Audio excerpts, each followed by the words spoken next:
Дорогие козероги, это день, когда вы сможете объективно понаблюдать за окружающими. Люди из вашего близкого окружения могут оказать вам помощь в ваших личных делах.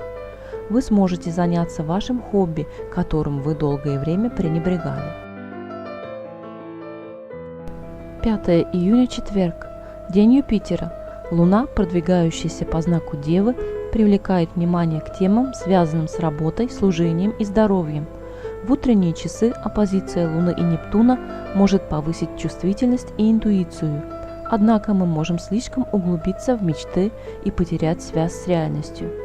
Трин Луны и Венеры может повысить творческие способности и романтизм. В течение дня Луна в Деве может обострить щепетильность и педантизм. Можно заняться делами, требующими точности. Может повыситься наша критичность к окружающим. Необходимо соблюдать равновесие при общении.